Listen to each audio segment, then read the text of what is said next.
How's it going? This is Jack Morrow, and I'm writing my TED Talk about how the Olympics and the International Olympic Company in particular is corrupt.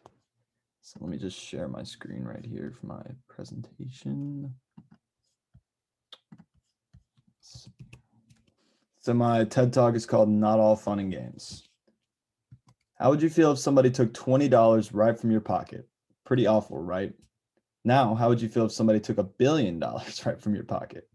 This is exactly what the International Olympic Committee, or otherwise known as the IOC, did to the former Olympic host countries of Brazil and Greece.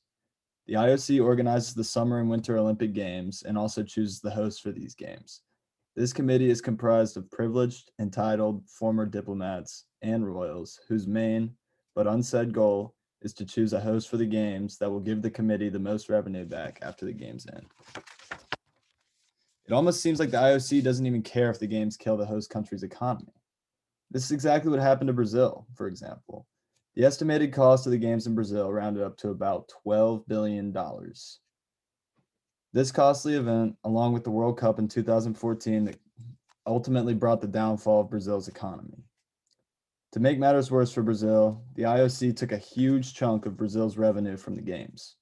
Ultimately benefiting themselves, the IOC's ideals need to be completely reimagined to connect with the mission of the Olympics. The goal of the Olympic movement is to contribute to building a peaceful and better world by educating youth through sport practice without discrimination of any kind, in a spirit of friendship, solidarity, and fair play, none of which are met with the current IOC. With the current structure of the IOC, hosting the Olympics can be more of a burden than an honor, depending on the country. The IOC has been in charge of organizing and choosing the host for the Olympics for over 100 years. It was formed on June 23, 1894 by Pierre de Coubertin of France. The committee is known to gamble on some hosting nations, hoping that the Olympics will benefit that country, but also benefit themselves. The IOC's main sales pitch to potential hosts is that hosting the games will increase tourism and provide special financial benefits to the country. However, this is largely false for hosts like Brazil and Greece, who couldn't even afford to pay for the games, creating a collapsed economy in both states. Where are these special financial benefits? In the bank accounts of the IOC. When a country is chosen to host the games, the IOC deliberately leaves out that most of the revenue from the games will return to the committee, not the host country. Real Sports on HBO with Bryant Gumbel launched a full investigation into the IOC and found many examples of corruption. And let me tell you, this was juicy. First, the IOC is comprised of entitled diplomats and convicted criminals. For example, former Salt Lake City employees who offered bribes to the IOC back in 2002 currently serve on the IOC. There are few women, and two of the people were accused of plagiarizing their PhD, one of which was about the Olympic movement. The real objective is maintaining their power and position in the IOC and the benefits that come with it. Not only is the committee corrupt, but the way they operate is corrupt. When accepting bribes by the Salt Lake City hosting committee, IOC committee members asked for many gifts, such as plastic surgery for their wives or cash for their kids to go to school. One even asked for cash for a kid that doesn't even exist. The IOC expects the host nations to spend tens of billions of dollars to make the event a spectacle for them. For example, when Norway considered hosting the games, the IOC gave them a list of 7,000 demands in order for Norway to host the games. Ridiculous, right? Including these demands included private entrances to all the events, 24-hour butler service, and the highest quality of drinks and snacks for the IOC members. They even asked for all their rooms to be set at exactly 68 degrees Fahrenheit. Most friends don't make demands like these to their other friends. Do you hear me, IOC? I would tell you the other side of their story, but they refuse to comment on their insufferable actions. One prime example of their corruption is what they did to Brazil, the most recent host of the games. And these images show the aftermath of the Olympics, or of what the Olympics did to the Brazilian economy. Brazil was thriving politically and economically before it was chosen. This was until they were simultaneously chosen to host the 2014 World Cup and the 2016 Olympics. The IOC could have easily prevented this newfound burden on Brazil by choosing another host country. But nope, Brazil just seemed like the perfect host in their eyes.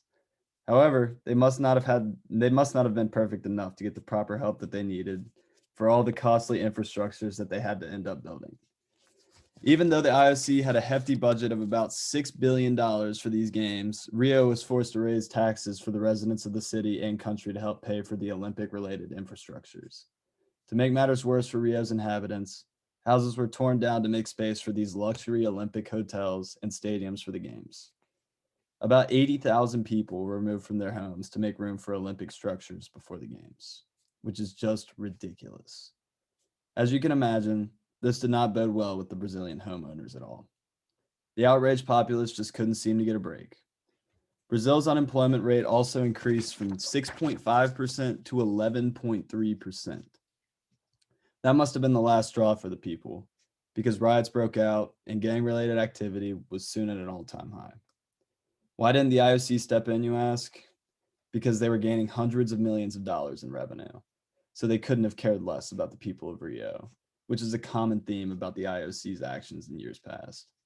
Does that sound like the Olympics' mission of friendship, solidarity, and fairness to you? No. The riots and the poor quality of the games made these Olympics one of the worst showings in history, along with Greece, another former host that was absolutely destroyed by the Olympics. Since Greece was the original host city for the Olympics, it only seemed nostalgic to bring the games back to its roots in 2004. The estimated cost of hosting the games for Greece rounded up to about 11 billion in US dollars. That was honestly the worst event that could have happened to the country because it was already in over its head in debt. Once again, another bad decision by the IOC, but you guys already know that by now. Their reasoning for choosing Greece was that it would increase the country's tourism and income. However, according to Mark Stewart for RMIT University School of Economics, Finance, and Marketing, the country's tourism actually decreased, and the Athens Olympics ironically increased tourism in Italy. Athens missed many deadlines for Olympic-related buildings to be built, and their Olympic Village wasn't even finished at the start of the Games, making these Olympics catastrophic. The IOC provided literally no help to Greece during all of this. The IOC even made an estimated $1.3 billion in revenue from these games, none of which was given to help offset Greece's fall from grace, of course. This actually was used to pay for the committee's lavish headquarters in Switzerland and its new sports empire. The IOC's motto is to promote a positive legacy for the games after they're done. Do these slides seem like a positive legacy? Didn't think so. These games, along with the Wall Street crisis in 2008, put Greece in too much debt for them to recover, and sadly, Greece is still in financial debt to this day. With the current structure of the world's IOC, hosting the Olympics can be more of a burden than an honor. As you may remember, the goal of the Olympics is to contribute to building a peaceful and better world by educating youth through sport practiced without discrimination of any kind, in a spirit of friendship, solidarity, and fair play. Yet the IOC often leaves host countries devastated economically. The IOC needs to adjust their method of selecting host countries, including lowering their own expectations, which tend to be costly for these hosts. If they choose the wrong host like they have in the past, it will decimate that country's economy. It is time for the Olympics to become what it has been in the past. Fun for the inhabitants of the host country, and not the huge burden that it's become. The IOC must bring the games back to its competitive roots. Let's try to accomplish the mission that the Olympics is set out for and returning to the fun and game of the sport again. It's yet to be seen what will happen with the Tokyo 2021 Olympics, but as I can tell from now, the IOC is going to mess them up as well. Thank you.